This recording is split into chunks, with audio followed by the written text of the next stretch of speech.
sama Rasulullah.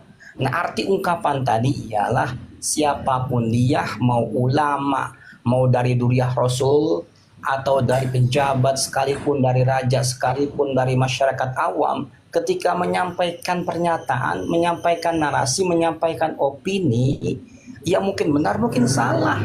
Kecuali pernyataan dari Rasul itu mutlak wahyu, pasti benar dan mustahil salah.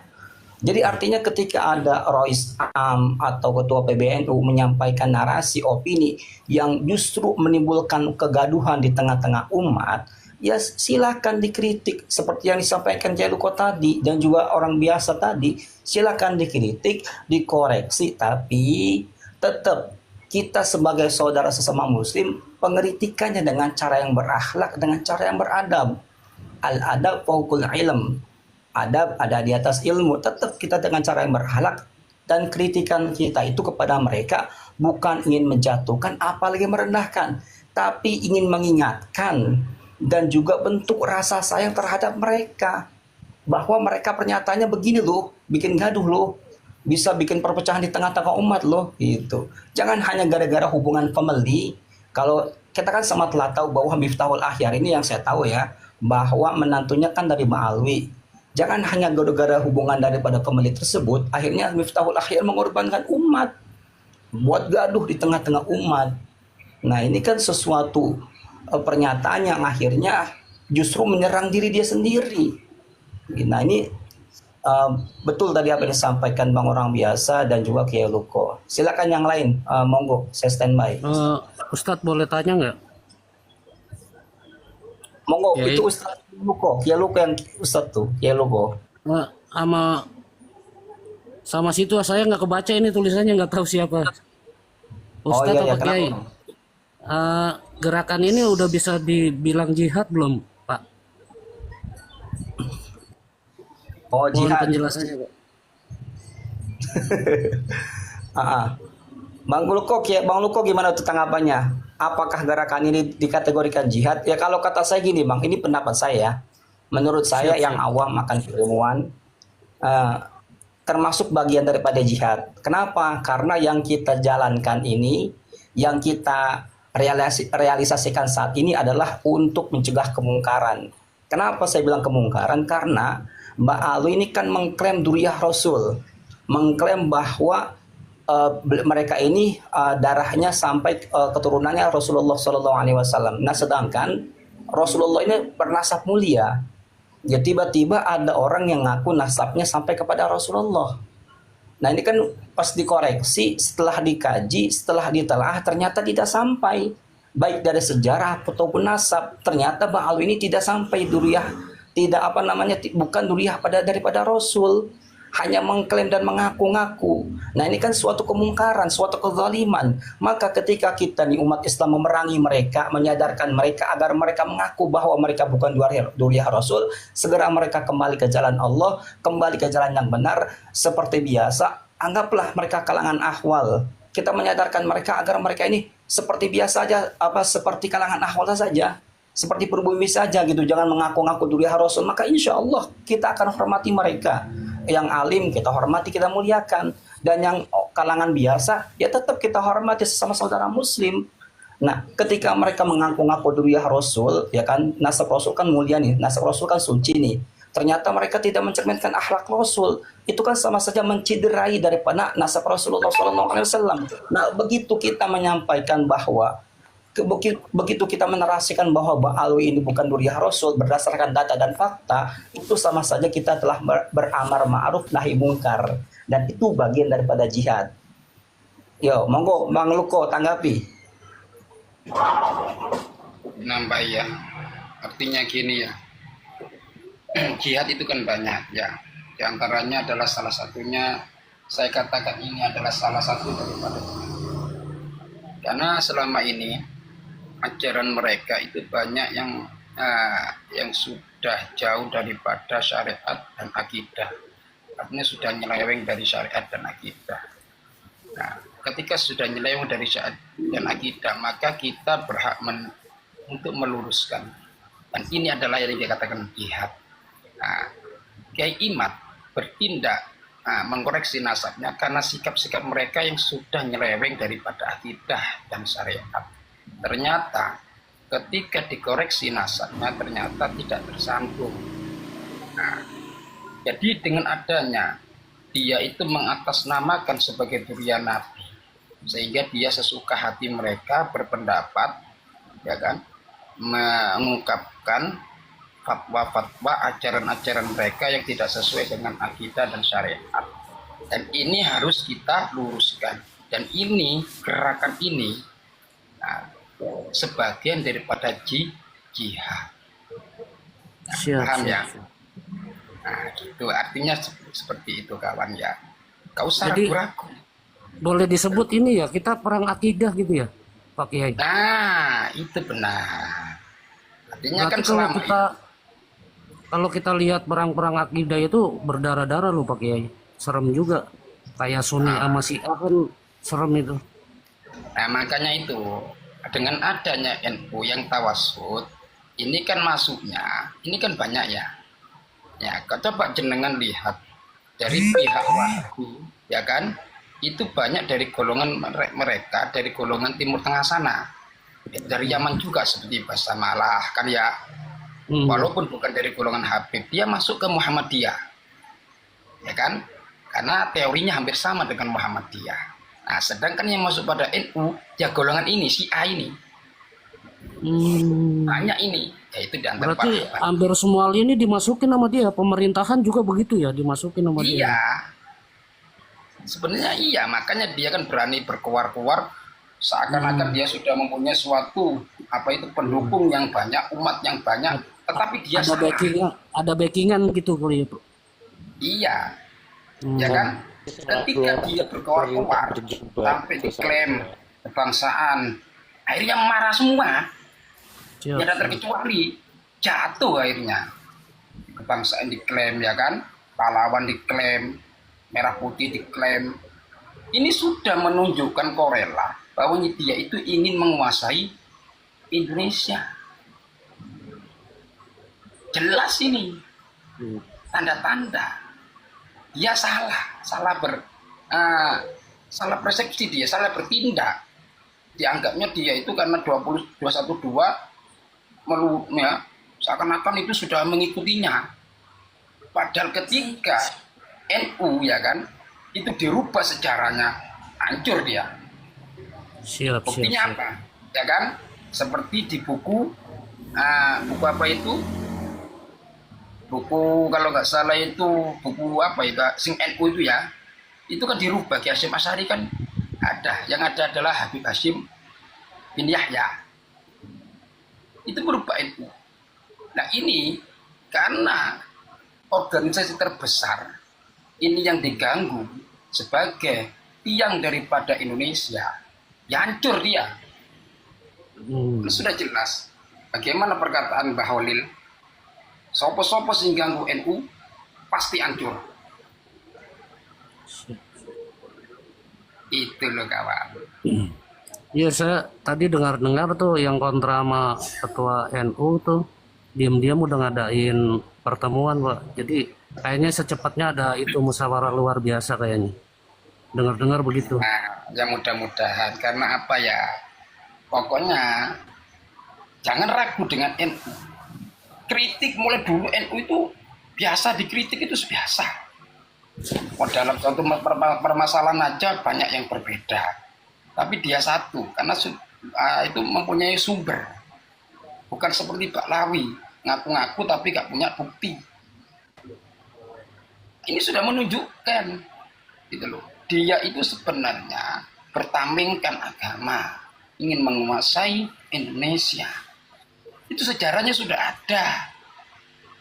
Di Belanda itu dibawa oleh Belanda untuk mengaku-ngaku sebagai duri akhir supaya Belanda itu bisa untuk meredam atau untuk menguasai Indonesia. Ternyata nggak bisa. Itu sejarah itu. Sampai sekarang dia bertindak seperti itu, ingin menguasai. Makanya ini sebagian daripada jihad. Ya monggo, mungkin ada yang tambah oleh orang biasa atau yang lainnya, silakan. Tapi kan kalau menurut Rizik Syihab itu Bang Luko bahwa Utsman bin Yahya itu masuk ke dalam pemerintahan Hindia Belanda kan itu sebagai sebagai penyusup untuk mengetahui strategi daripada pemerintahan Belanda. Jadi intinya Rizik Syihab ini tidak ingin Utsman bin Yahya ini dikategorikan sebagai seorang pengkhianat gitu, karena tujuan Utsman bin Yahya ini tujuannya semata-mata adalah Nusantara. Jadi dia penyusup di dalam pemerintahan Hindia Belanda. Makanya dia ketika berfatwa bahwa haram untuk melawan pemerintahan Hindia Belanda, itu tujuannya adalah untuk meredam rakyat Indonesia agar jangan melawan secara lahiriah, jangan melawan dengan senjata. Biar dia saja melawan di dalam pemerintahan Belanda itu untuk mengacak-acak daripada pemerintahan Belanda tersebut. Itu kata Rizik Syihab, itu klaimnya gitu. Intinya Rizik Syihab tersebut menceritakan hal demikian ingin membela klannya agar Abu Utsman bin Yahya ini tidak terkotori namanya di masyarakat Indonesia. Tapi kan fakta yang terjadi justru sebaliknya, mendoakan putri Belanda Wilhelmina gitu kan, kemudian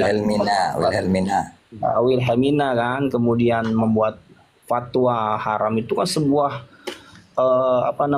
sebuah kontroversi yang sangat luar biasa di tengah-tengah masyarakat Nusantara. Yuk silakan dilanjut. Iya, silakan dilanjut. Iya, Benar itu. Ya. Artinya gini kawan. Iya, itu Artinya kan gini, kalau memang dia itu benar membela, ya kan, membela bangsa, ya kan, setidaknya bagi Rizik Syihab, bagi para Habib, kenapa kok gak diholi? Kok malahan Habib Al-Habsyi yang diholi di Solo?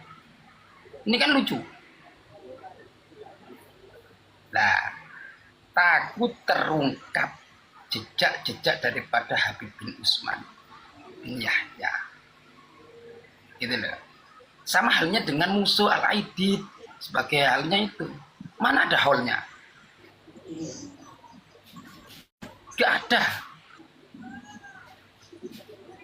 Dia itu hanya pembelaan secara penyimpangan sejarah. Gitu loh.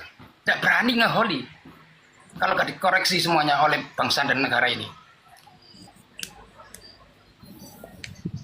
Kan gitu. Monggo teruskan orang biasa. Gak ada. itu kalau berbicara tentang itu ya, narasi yang dibuat itu kan sebenarnya pembelaan. Itu masih tidak seberapa, Bang. Kalau alasannya menyusup dan lain sebagainya, itu nggak begitu menyakitkan lah, itu kan klaim.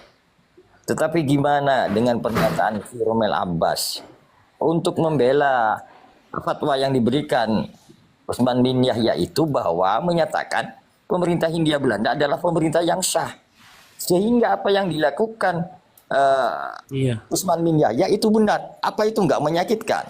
Ketika menyatakan pemerintah Belanda itu pemerintahan yang sah, para mujahid, para pejuang, para pahlawan kita itu adalah pemberontak. Kan demikian definisinya. Ini sangat menyakitkan, dan menurut saya itu si Romel Abbas itu sangat menghina bangsa kita. Meskipun alasannya itu dari sudut pandang fikih. Tetapi ketika kembali kita kepada fikih, apapun yang dia sampaikan, kalau demikian kan berarti kita adalah perampas negara dari pemerintahan yang sah. Ketika dimulai dari hal yang haram, berarti hasilnya yang haram. Termasuk kita ini adalah bangsa yang haram. Kan demikian konsekuensi dari pernyataan Romel Abbas. Ini kan menurut saya itu orang itu seharusnya ada yang melakukan sanggahan keras, bahkan kalau mungkin memang di bawah kerana hukum. Karena ini sangat menyakitkan sekali kalau memang mungkin kan ada celah hukum.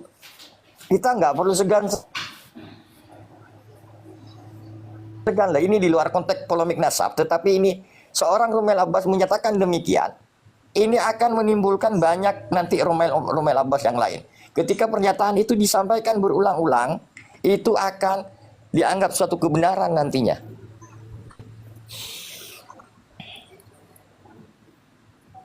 Ya monggo yang lain. Iya, saya setuju dengan Bang Orang Biasa ya, mengenai pernyataan Romel Abbas tadi ya.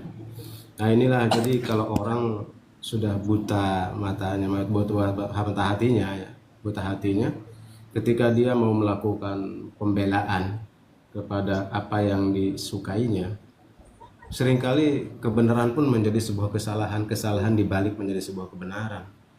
Jadi diputar oleh Romel Abbas, logika berpikirnya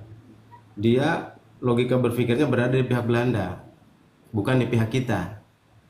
Makanya dia mengatakan, kalau Belanda jelas mengatakan bahwa pemerintahan mereka adalah pemerintahan yang sah. Berarti nampak sekali di sini Rommel itu memposisikan dirinya sebagai orang Belanda. Logika berpikirnya dia berada di posisi sebagai orang Belanda. Jelas dia akan mengatakan bahwa Belanda itu adalah pemerintahan yang sah. Nah, sedangkan para pribumi ini dikatakan inlander, dia merupakan pemberontak. Nah, ini sebuah logika pengkhianatan sebetulnya. Dari logika aja ini sudah logika pengkhianatan sebagai anak bangsa gitu ya. Romel Abbas ini. Ini saking apa? Saking ingin membelanya kepada Ba'alawi. Dia mencari celah gitu kan. Untuk menyelamatkan nama baik Utsman. Ya, Utsman bin Yahya, untuk menyelamatkan. Jadi seakan-akan Utsman bin Yahya ini adalah sosok yang pahlawan, sosok yang bersih ya, yang berada di jalan yang benar, membela pemerintahan yang sah gitu. Sehingga fatwa-fatwanya bisa dianggap suatu fatwa yang benar. Jadi itu dilakukan pembelaan Romel Abbas seperti itu. Nah, ini memang saya setuju, ini bahaya sekali logika seperti ini. Padahal sebetulnya saya yakin sebetulnya di hati kecilnya Romel Abbas tuh dia nggak begitu, saya yakin. Tapi kemudian muncullah dalam kalimat-kalimatnya dalam rangka pembelaan gitu. Padahal nanti di suatu saat saya yakin dia menyesal dengan ucapannya itu. Artinya dia telah mengkhianati nuraninya sendiri, telah mengkhianati jati dirinya sendiri sebagai bangsa pribumi. Nah inilah sosok-sosok seperti ini nih yang seringkali memutarbalikkan fakta ya, demi pembelaan ya, kepada pesanannya. Karena kita tahu bahwa Romel Abbas ini adalah merupakan orang pesanan. Seperti Wafi juga kan orang pesanan sebetulnya. Pesanan dari Ba'alawi ya. Jadi mereka membela mati-matian. Begitu mungkin. Standby.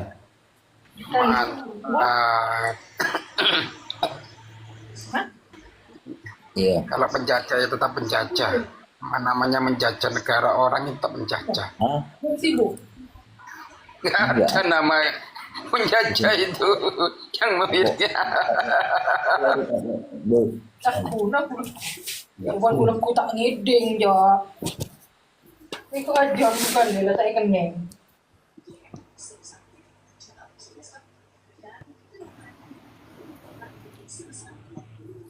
Ya sebetulnya yang paling tersakiti ya dengan fatwanya Utsman bin Yahya itu adalah orang-orang Banten. Jagar Cilegon itu. Tersakiti sebetulnya. Hanya sayang terus terang aja. Hanya sayang ada orang Banten yang justru malah memihak kepada pendapat Rommel.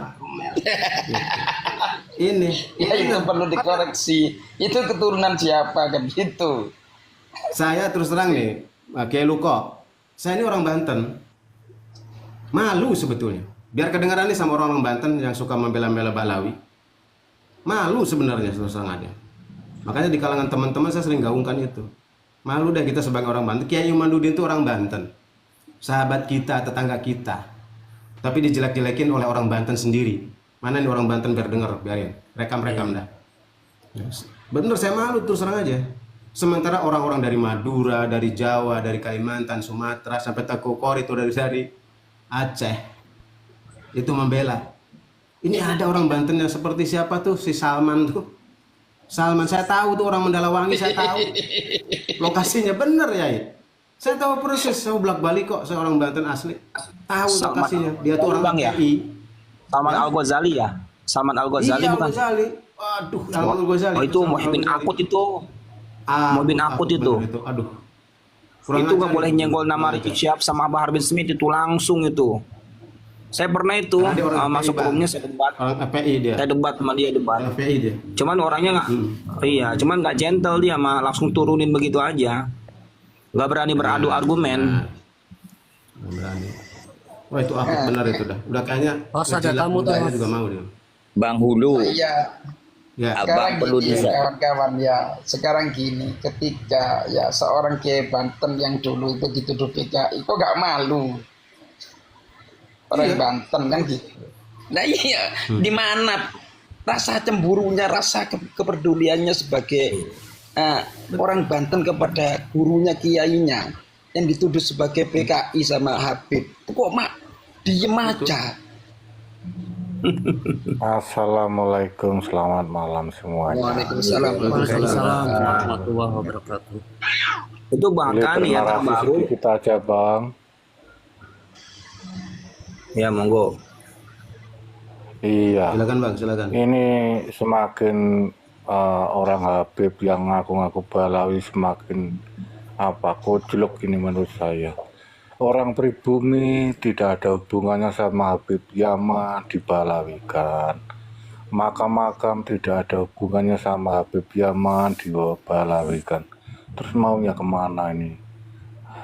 Katanya dia itu punya jaket bisa ngomong Allah, waduh, ini sudah apa ini nggak masuk.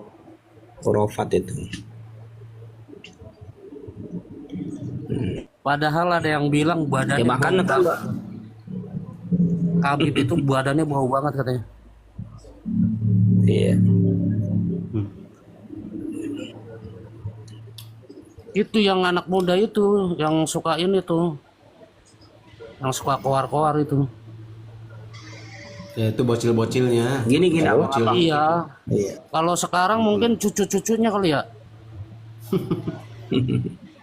Gini abang-abang ya, di kalangan kita, di masyarakat umat Islam khususnya, belum bisa membedakan mana gelar karena keilmuan dan kealiman, mana gelar karena hubungan darah, karena nasab. Nah di Jakarta ini kalangan anak remaja ini tidak bisa membedakan. Jadi yang mereka pahami, setiap Habib itu orang alim, orang berilmu. Paham mereka seperti itu. Makanya di Jakarta itu Habaib Ba'alwi ini selalu dikasih panggung abang-abang. Selalu dikasih panggung. Bahkan yang masih bocil sekalipun, masih remaja, dikasih panggung buat berceramah, berorasi. Giliran ustadz-ustadz, kiai-kiai yang berilmu, ya yang ngajar-ngajar anak-anak remaja, ngajar fikih di musola-musola, di masjid-masjid. Ini minim panggung di Jakarta, minim panggung. Justru para habaib ini yang menguasai panggung di Jakarta. Walaupun habaib tersebut bahlul, walaupun ba'alwi tersebut bahlul, cuman menang nasab doang, cuman ngaku-ngaku duriah Rasul, dianggap orang-orang awam ini orang alim, orang berilmu agama. Padahal begitu memimpin sholat, astagfirullah, Al-Fatihahnya aja jauh dari kata fasih, boro-boro tajwid, apalagi makhrajnya. Iya, itu yang saya tahu bang. itulah, Kalau Bang. saya orang asli Banten ini. Nah, Iya betul. itu yang saya tahu. Makasihan bang, ustadz kiai-kiai yang ada di Jakarta kasihan. Giliran tulang dikasih mereka, giliran daging dikasih Ba'alwi. Giliran ada kematian nyolatin mayit, baru ustadz kiai yang ada di wilayah. Tapi giliran di panggung-panggungnya puluhan juta, amplopnya 5 juta, 8 juta, 10 juta dikasih kalangan mereka. Yang cari dananya itu Pak berbulan-bulan. Jakarta Barat ya Bang ya. Kenapa? Jadi begini loh bang. Kenapa, Bang? Kita itu jangan paling banyak terpikat di sama Jakarta muka Barat ya? jangan terpikat sama muka Iya. Yaman. Ada Jakarta Pusat itu bang. Muka Yaman itu kan memang mirip-mirip orang Arab, tapi bedakan orang Arab asli sama orang Yaman itu kan hampir mirip. Nah kalau kita itu serumpun sama Malaysia, Brunei itu memang serumpun, tapi kita harus bedakan bang. Kalau orang Yaman yang pas orang baik mencintai NKRI gak masalah, tapi yang bikin ulah atau ingin menguasai NKRI ini, wah kalau saya tembak langsung kalau saya. Nggak ada urusan ya. Kalau saya tembak langsung kalau saya. Nggak ada urusan. Kalau saya tembak langsung kalau saya. Ingin kacau negara itu, orang-orang seperti itu. Ingin kacau negara itu. Itu doubling, bang, doubling. Kacau negara. Iya, ada yang doubling itu. Bang, doubling. Iya, ada yang doubling itu. Itu yang baru masuk. Iya, ada yang doubling itu. Itu yang baru host. Itu doubling bang, abang. Yang mana satu?